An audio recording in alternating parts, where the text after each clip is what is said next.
ստեղծվեց։ 2018 թվականի հեղափոխությունից հետո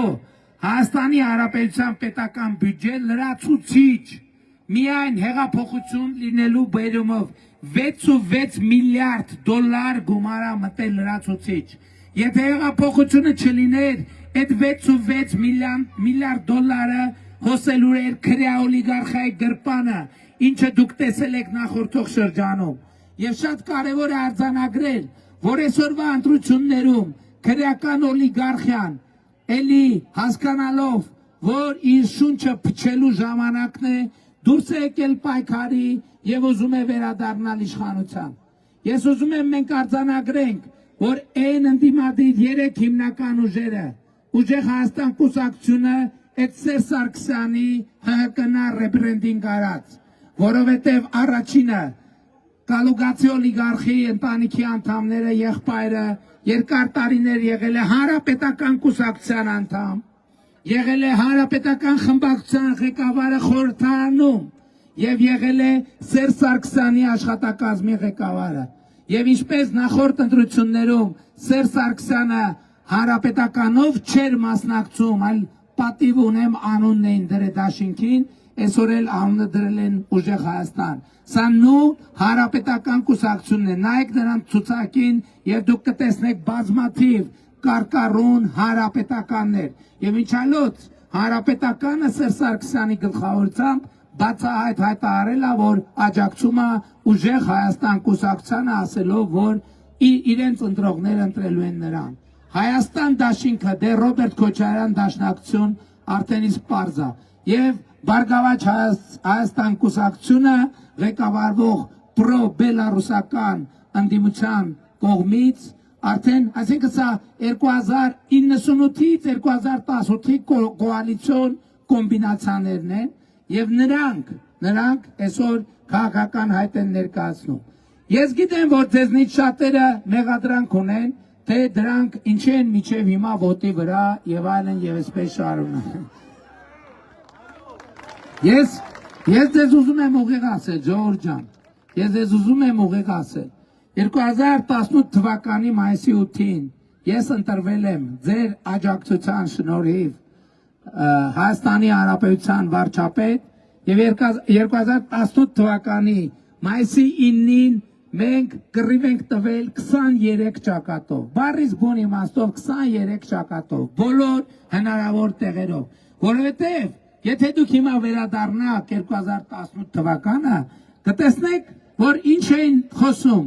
ասում էին էսա, հա, մի քիչ դիմացեք, էսա սրանք չեն կանալու, բյուջետ չեն կանալու, ես չեն կա, եւ նրանք ամեն ինչ արել են, որ ոչ թե մենք, այլ դուք ձախողվեք, ժողովուրդը ձախողվի, ժողովուրդը գան եզրակացության, որ ինքը ի վիճակի չի ընտրել, էլի պետք է վերադառնալ ворցնած բրնձի եւ տուկի թելի եւ ընտրակաշարքի տրամաբանությանը։ Բայց մենք 2018 թվականից հետեւականորեն այդ 23 գլխանի հրեշի գլուխը կտրելով ձեզ հետ միասին եկել ենք եւ մնացել է վերջին 3 գլուխները եւ 2026 թվականի հունիսի 7-ին մենք այդ վերջին 3 գլուխները պետք է կտրենք։ Եվ ես մի օրինաչափություն եմ նկատել, իմիջայլոց ասեմ, 6.6 միլիարդ դոլարի մասին ասցի, դա գիտեք, դուք գիտեք, որ Ռոբերտ Քոչարյանն էլ ապօրինի գույքի գործով անցնում է եւ գլխավոր դատախազությունը դատական հայցերով միայն Ռոբերտ Քոչարյանից այդ մի գործով, ժողովուրդ, այդ ամբողջը չի, այդ մի գործով 200 միլիոն դոլարի գույքա պահանջում։ Եվ այդ մարդիկ, գիտեք ինչ, ես ամենաշատը զարմացած եմ դրանից, որ այդ մարդիկ դեռ խոսում են հայրենիքից ու հայրենասիրությունից։ Ես չգիտեմ, դրվագներից մեկով Ռոբերտ Քոչարյանն ու Սերժ Սարգսյանը գիտեք ինչով են անցնում։ Եռաբլուրին հարակից հողերը սեփականաշնորհելու գործով։ Այդ մարդիկ երկուսով Եռաբլուրի հարակից բաներն են, հողերն են սեփականացրել, դարձրել իրանց ընտանեկանը։ Եվ մենք այդ հողերի մի մասը հետ ենք բերել արդեն, այն մյուս մասն էլ հետ ենք բերելու։ Ես ուզում եմ ձեզ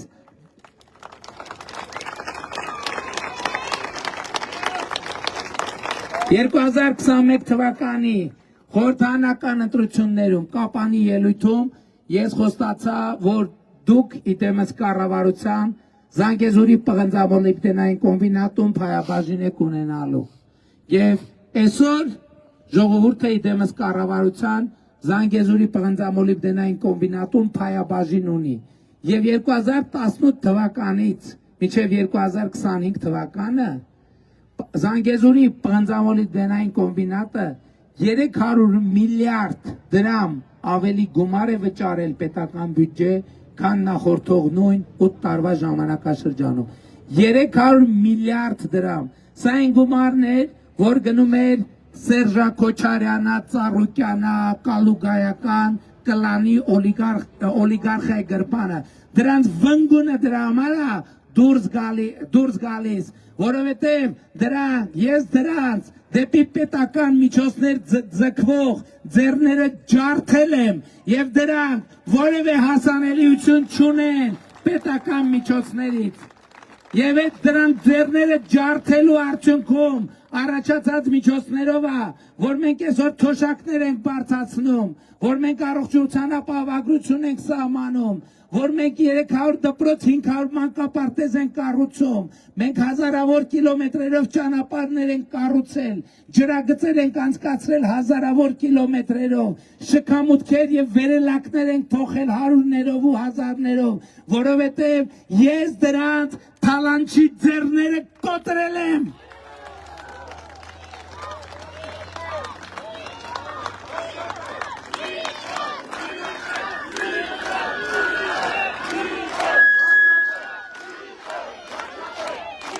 Եվ ինչպես ես մի օրինաչափություն նկատեցի, ուրեմն դրանք իրանց բոլոր կուսակցությունների անունի մեջ Հայաստան անունը օգտագործել են։ Մեկը Բարգավաճ Հայաստան, մեկը Ուժեղ Հայաստան, մեկը Հայաստան Դաշինք։ Ես ասում եմ, այս անվան օգտագործումն իրենց թալանի մասն է։ Մենք ապօրինի գողացված մյուս գույքերի եւ անունների նման Հայաստան անունն էլ պիտի վերադարձնենք դրանցից։ Դրանք Հայաստան անուն օգտագործելու իրավունք չունեն, որովհետև իրենք հակահայաստան են, հակահայաստան, եւ մենք Հայաստան անունը վերջնականորեն վերադարձնել ենք ժողովրդին, եւ նրանք Հայաստան անուն օգտագործելու իրավունք չունեն եւ չպիտի ունենան։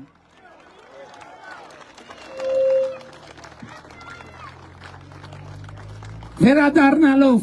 խորհրդային միության հետ կապված նոստալգիային, ես տեսնում եմ, որ մեր ժողովուրդը հաղթահարում է այն, որովհետև այո ճիշտ է, խորհրդային միությունը բազմաթիվ դպրոցներ է կառուցել 70 տարվա ընթացքում, 1000-ից ավել Հայաստանի Հանրապետությունում, բայց ժողովուրդ ջան, այն որակի դպրոցներ, որ մենք այսօր ենք կառուցում, խոսքը զրոյից կառուցվող դպրոցների մասին է, եւ ինչու՞ չէ նաեւ ամբողջական վերակառուցվող Այդպիսի դպրոցներ Հայաստանի պատմության մեջ երբեք չեն եղել։ Ես ավակ սերնդին, ովքեր կասկածով են վերաբերվում այս բանը, խնդրում եմ գնացեք նայեք այն դպրոցները։ Ես ձեզ կոնկրետ օրինակներ կարող եմ ասել։ Արարատյան մասիվում ունենք դպրոց, ես անունը չեմ հիշում, Փարաքարի դպրոցը, Պտղունքի դպրոցը, Աբովյանի դպրոցը, գնացեք տեսեք։ Եվ տեսեք, որ խորհրդային տարիներին այդպիսի որակի դպրոց ընդհանրապես մեր երկրի պատմության մեջ երբեք մեր երեխաները այդպիսի դպրոցներ չեն ունեցել, այդպիսի լաբորատորիաներ չեն ունեցել, ֆիզկուլտուրայի այդպիսի դահլիճներ եւ գույք չեն ունեցել, եւ մենք անում ենք մի բանի համար, ընդհանրապես թոշակ, առողջության ապահովագրություն, դպրոց, մանկապարտեզ, մենք ինչի համար ենք անում, ժողովուրդ է տամ ինչը, ինչի համար ենք անում, որովհետև սիրում ենք ձեզ, որովհետև ես սիրում եմ ձեզ,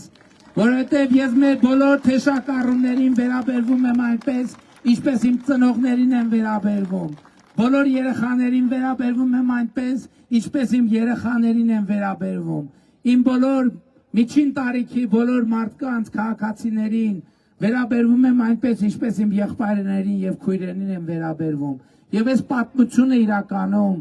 Սիրո մասին է, հիշում եք մեր հեղափոխությունը կոչվում էր սիրո եւ համերաշխության հեղափոխություն եւ ես ձեզ եկել եմ ասելու որ սերը Հայաստանի Հանրապետությունում հաղթել է եւ դա ամենամեծ փոփոխությունն է որ եկել է 2018 հեղափոխությունից հետո ինչ որ ասեցի սիրելի ժողովուրդ այս ամեն ինչը շատ կարեւոր է բայց այնուամենայնիվ ամենակարևորը չէ ամենակարևոր ուղերձը, որով ես եկել եմ, հետևյալն է։ Հայաստանի Հանրապետությունում ի վերջո հաստատվել է խաղաղություն, եւ ես շնորհավորում եմ բոլորիդ խաղաղության հաստատման առիթով։ Եվ մեր խաղաղությունը նման է 9 ամսական երեխայի, որովհետև խաղաղությունն էլ է 9 ամսական։ Եվ ինչպես 9 ամսական ամեն երեխա որտեղ 9 ամսական երեխա կա այդ տանը, այդ տան ամենակարևոր անդամն է այդ 9 ամսական երեխան։ Այդ ընտանիքի ուրախությունը եւ երջանկությունն է այդ 9 ամսական երեխան։ Այդպես էլ մեր 9 ամսյա խաղաղությունը այսօր Հայաստանի Հանրապետության ամենակարևոր ներկայությունն է։ Ես այսպեսի մի համեմատություն եմ անում։ Փետրվարի վերջին մենք նստեցինք ուրախ ավտոբուսը, ճամփորդեցինք եւ այսօր ես հպարտությամբ եւ երջանկությամբ եմ արձանագրում, որ ուրախ ավտոբուսով մենք եկել հասել ենք ուրախ Հայաստան, ուրախ Հայաստանի Հանրապետություն եւ ես շնորհավորում եմ այդ առիթով։ Եվ այդ ուրախության առանցքային պատճառը այն է, որ խաղաղությունը հաստատված է։ Այդ ուրախության առանցքային պատճառն այն է, որ արդեն 2 տարի Հայաստանի սահմանին ոչ զոհ ունենք, ոչ վիրավոր։ Սա չի նշանակում այդ ուրախությունը, թե մենք մեր նահատակներին որևէ ձևով մոռացել ենք։ Ընդհակառակը, ասել եւ ասում եմ, մեր նահատակների հիշատակը բարձր պահելու ամենալավ ձևը Հայաստանի Հանրապետություն անունը բարձր պահելն է։ Եվ դուք տեսնում եք, որ Հայաստանի Հանրապետություն անունը այսօր աշխարհում բարձր է քան երբևէ։ Հայաստանի Հանրապետությունը երբեք ավելի մեծ միջազգային հեղինակություն եւ ուշադրություն չի ունեցել քան այսօր։ Եվ վերադառնալով խաղաղությանը, այսօր պատերազմի եռագլուխ կուսակցությունը ինչ է առաջարկում։ Ասում է եկեք մենք ի վիճակի չենք հոգ տանել մեր 9 ամսյա խաղաղության մասին։ Ասում եք ըստ էության եկեք մեր 9 ամսյա այդ մանկիկին հանձնենք ուրիշների խնամքին, հանձնենք որփանոց, հանձնենք ուրիշների քմահաճույքին։ Սա է ըստ էության այն խոսակցությունը, որ նրանք տանում են երաշխավորների մասին։ Երաշխավորների պատմությունը մենք տեսել ենք, ընդ որում արդեն դարից ավելի եւ տասնամյակներով երաշխավորների հետ կապված մեր փորձը, մեր դառը փորձը հետեւյալն է, որ մենք թույլ ենք տալիս, որ ուրիշները մեզ օգտագործեն ուրիշների դեմ եւ շպրտեն,